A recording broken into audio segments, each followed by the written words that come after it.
il y a de nombreuses années, je suis passée par une période où j'enseignais comme je le fais toujours, mais je sentais qu'il n'y avait pas d'onction du tout. Et j'ai détesté ça.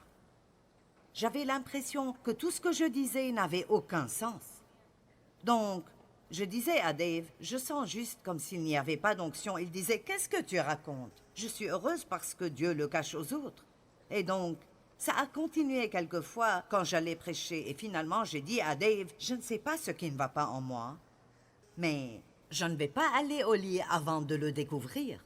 Alors, je suis allée dans mon bureau et j'ai crié à Dieu pour qu'il me montre ce qui ne va pas, et il ne m'a jamais rien montré. Eh bien, le lendemain, Dave m'a dit, « Je pense que Dieu m'a montré ce qui ne va pas. » Oh.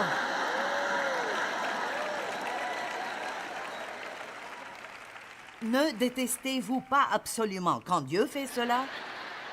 Je ne veux pas que tu lui dises ce qui ne va pas. Je veux que tu me dises ce qui ne va pas et que ça reste entre toi et moi.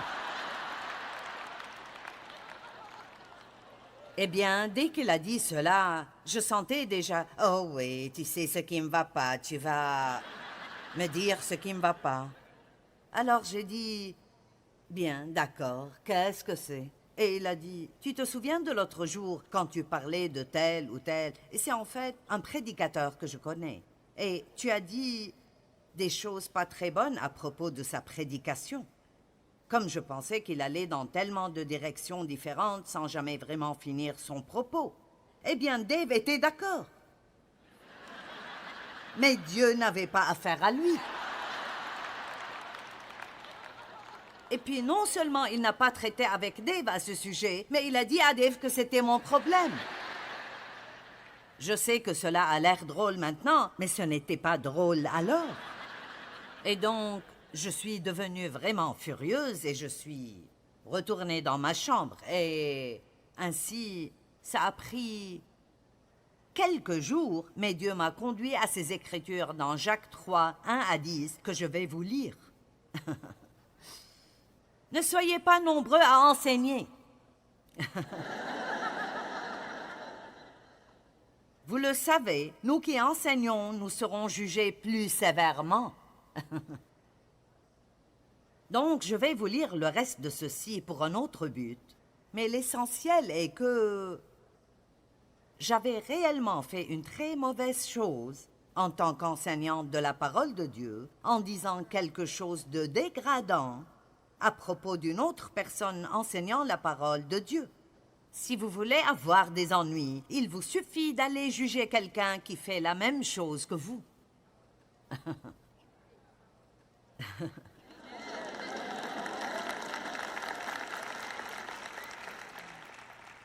Peut-être que vous êtes l'un des chanteurs principaux de la chorale de l'Église. Et vous avez une belle voix.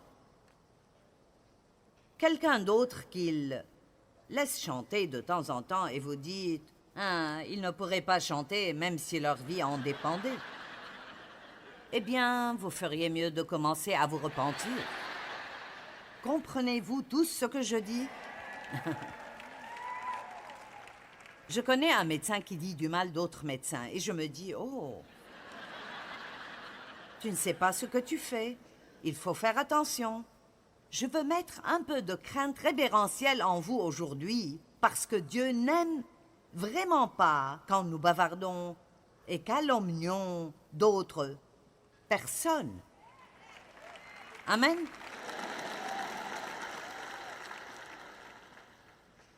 Alors, j'ai compris.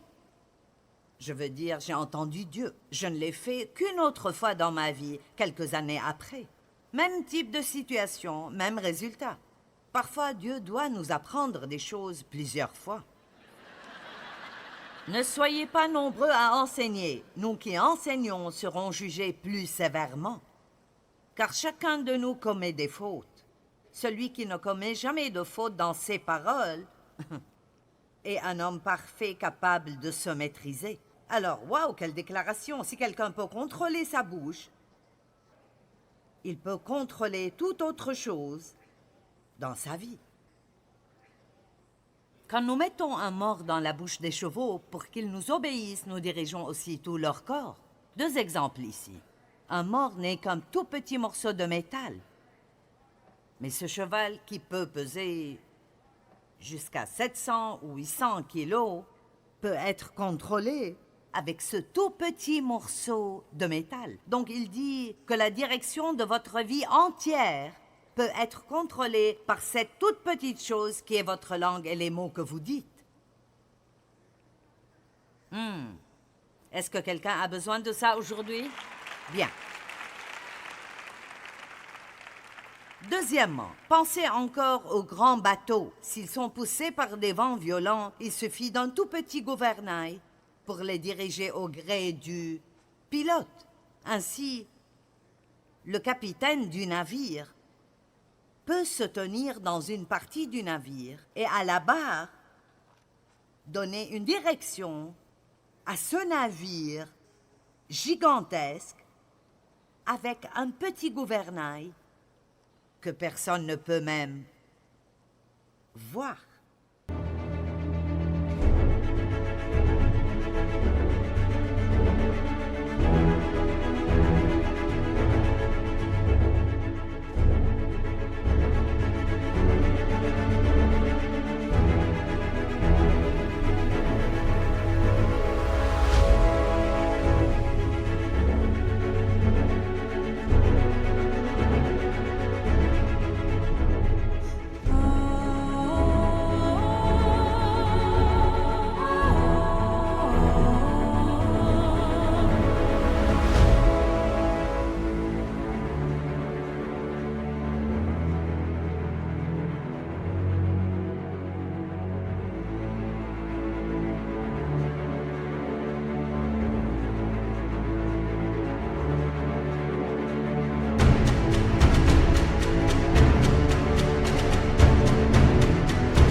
Je ne pense pas que nous comprenons.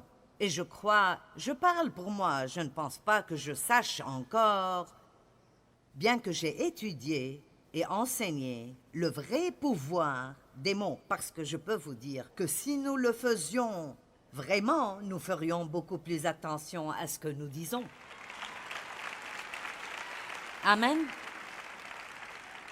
Maintenant, sortez une concordance et ouvrez aux proverbes. Il suffit de lire les proverbes et de mettre en évidence chaque écriture sur la bouche et les mots. Il n'y a rien de plus important que notre façon de penser et de parler. Amen. Il en va de même pour la langue. C'est un petit organe, mais elle se vante. Ne suffit-il pas d'un petit feu pour incendier une forêt? La langue aussi est un feu. C'est tout un monde de mal. Elle est là parmi les autres organes et contamine notre être entier. Allumée au feu de l'enfer, elle enflamme toute notre existence. Que pensez-vous de cela? L'homme est capable de dompter toutes sortes de bêtes sauvages, d'oiseaux, de reptiles, d'animaux marins. Mais la langue, aucun homme ne peut la dompter. C'est un fléau impossible à maîtriser. Nous nous en servons pour louer le Seigneur et nous nous en servons pour maudire les hommes créés à l'image de Dieu. Comprenez-vous ça? Nous venons ici, nous chantons nos chants de louange. J'aime cette chanson, notre défenseur. Tout ce que nous faisons, c'est nous prosterner et l'adorer, et nous aimons cette chanson. Mais si vous n'aviez pas entendu ce message, vous ne le feriez plus maintenant. C'est possible.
que quelqu'un ici quitte ou vous retournez avec quelqu'un à la maison et vous dites « Je pense qu'elle a parlé trop longtemps » ou « Elle a parlé trop fort ». Vous savez, vous savez, peu importe. Nous allions à l'église et ensuite, nous allions déjeuner et invitions le pasteur à déjeuner. C'était un déjeuner où on s'amusait à bavarder à propos de tout le monde à l'église. Mais personne ne m'avait jamais dit ce que je vous dis ici aujourd'hui. Est-ce que quelqu'un croit ce que je dis? Amen. Et parce que la langue est si difficile à contrôler, pourquoi ne pouvons-nous pas supporter de ne pas raconter ce que nous avons entendu? Surtout si c'est une mauvaise chose. Laissez-moi vous lire ceci, c'est vraiment bien. Dans la Grèce antique, Socrate était réputé pour tenir le savoir en haute estime. Un jour, quelqu'un dit au philosophe, « Sais-tu ce que je viens d'entendre au sujet de ton ami ?» Socrate répondit, « Avant de me dire quoi que ce soit, j'aimerais que tu passes un petit test. Je l'appelle le test du triple filtre. » Triple filtre? Exact, continua Socrate. Avant de me parler de mon ami, prenons un petit moment pour filtrer ce que tu vas dire. C'est pourquoi c'est le test du triple filtre. Le premier filtre est la vérité. Est-ce que tu es absolument certain que ce que tu es sur le point de me dire est vrai? Non, dit l'homme, c'est quelque chose que j'ai entendu. D'accord, dit Socrate, donc tu ne sais même pas si c'est vrai ou pas. Essayons maintenant le deuxième filtre, le filtre de la bonté. Est-ce que ce que tu vas me dire sur mon ami est une bonne chose? Non, c'est en fait le contraire. Socrate dit, tu veux me dire quelque chose de mauvais à son sujet, mais tu n'es même pas sûr que ce soit vrai. Tu peux quand même réussir le test, car il ne reste qu'un filtre, le filtre de l'utilité. Est-ce que ce que tu veux me dire à son sujet va m'être utile? Non, pas vraiment. Eh bien, conclut Socrate, si ce que tu veux me dire n'est pas vrai, n'est pas bon, et même pas utile, alors pourquoi même me le dire?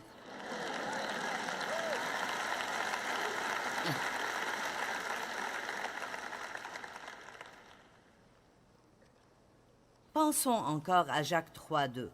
Car chacun de nous commet des fautes. Celui qui ne commet jamais de faute dans ses paroles est un homme parfait, capable de maîtriser aussi son corps tout entier. Matthieu 12, 34 et 35. C'est de l'abondance du cœur que la bouche parle. Oh, je ne voulais pas dire ça. Eh bien, ça devait être là si c'est sorti. Amen. Et plus vous pensez à quelque chose, plus vous aurez de chances de le dire. Race de vipères, comment pourriez-vous dire de bonnes choses, méchants comme vous l'êtes, car c'est de l'abondance du cœur que la bouche parle. L'homme bon tire de bonnes choses de son bon trésor, et l'homme méchant tire de mauvaises choses de son mauvais trésor. Alors il dit que si vous vous écoutez vous-même, ou si vous écoutez les autres personnes, vous pouvez rapidement découvrir quel genre de personnes elles sont. Écoutez-vous et vous apprendrez à vous connaître.